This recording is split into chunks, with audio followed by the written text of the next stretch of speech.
So Frank Dominic just recently posted a video talking about the lack of media literacy, people's ability to determine what is real and what is fake on the internet.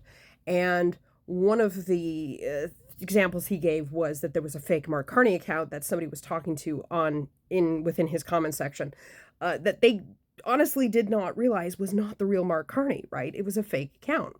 Now, in the last couple of days, I've been noticing how people are really easily duped.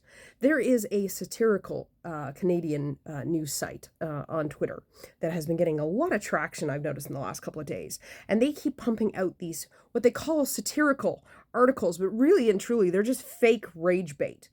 And on their page, they even note that they are a satirical page, that what they write is fake news, but that has not stopped the conservatives from using it to rage and scream and freak out as if the stories are real. So this is the Twitter account in question, is Satire Squad HQ, and they go Babylon Bee Energy, 100% Canadian syrup, posts are tagged, so if there's a little red dot, it equals satire. Everything else, real takes, news, or me yelling at the clouds. Now, just to give you an example of some of the stuff they post, here they go. Ottawa, Putin declares Canada a failed state, warns U.S. to monitor its collapsing northern neighbor. As one observer noted, it's not pillar propaganda, it's true. And then they post this fake CBC photo. Putin declares Canada, da-da-da. And then underneath, they post a screenshot as if they had gone to the CBC website and took a screenshot. Now, I have no problem with people posting satire, but this is not satire. This is pure rage bait. This is you creating what you are trying to trick people into thinking are real CBC articles. So I can't really say that I'm not surprised that there are conservatives being duped by this, but they do clearly post that they are a satire page, that these are not real, and that's the problem with the conservatives. And one of the biggest stories that I've noticed that has been spreading around by this site is this one. Breaking: Ottawa, U.S. moves to reclassify Canada as a high-risk country, citing economic volatility and weak governance. Homeland Security official put it bluntly: the Canadians used to be our boring neighbors, now it's the neighbor, and so on and so forth. Again, the CBC fake photo here, breaking news, and then when you go into, they have another article, which I'll show you in a minute. But notice how many times it's been quote tweeted. And the thing is, it's not people that are posting saying that it's fake, it's people that are posting getting mad thinking that it's real. For example, you've got Leo Fury, again, big conservative mouthpiece, thinking that it's real. And he's not the only one. I came across a few other ones. This is my example, though.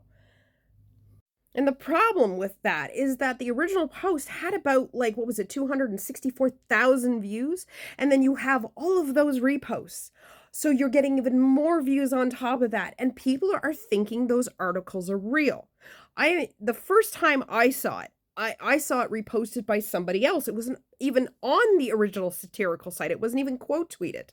I had to go and look up to see if it actually was on the CBC. I couldn't find it. I Googled it. I Googled the specific, some of the sentences that were in the article. I could not find it. The only thing I could find was the original post that came from that satirical site. And that is a big problem, because that site can get away with claiming that, oh, well, I'm posting satire, but they're posting deceptive posts that look like CBC articles. If you want to be like the Babylon Bee, or you want to be like the Onion, or you want to be like the Beaverton, that's fine. But they are not pretending to be CBC News, unlike this website. And this is why it's so important for people to double check. If you see somebody posting only screenshots of something, or saying, oh, I got such and such, information from a source, but then there's no link to a source, do your own due diligence to double check it. Because these people, at the end of the day, are there to make money. Elon pays them to rage bait you. They don't care that they're posting fake news that divides us, that separates us, that makes us angry at people for something that actually isn't true. They don't care, because they're making money. I always joke to my friends about the fact that people are so lucky that I have a moral center, because I would be excellent at rage baiting as a right-wing grifter. I would be, because I am so good at like getting on camera and getting mad and ranting and raving. And if I didn't give two shits about being a good moral person, I would totally make a ton of money at doing what these people do. But I can't. I am not that type of person. I would never want my face, my name, my brand to be associated with being a right-wing grifter like the rest of them. And it just annoys me that this site can sit there and say, oh, we're just writing satire. But then you put CBC on the fucking screenshots and pretend like it's a real CBC article. That's not satire. That's not mocking something. You are making up fake news and then pretending to justify your bullshit, justify the fake news, the false misinformation that you are sending out there, by labeling it as satire. And it's despicable. It really is. And the saddest part is, no matter how many times I have commented underneath people sharing it and saying it is a fake news article created by a satirical site, it's not real, not a single one pulls down that. Not a single person goes, oh shit, I didn't know. No, they continue to rage bait because they're in on the same grift as what that satirical page is.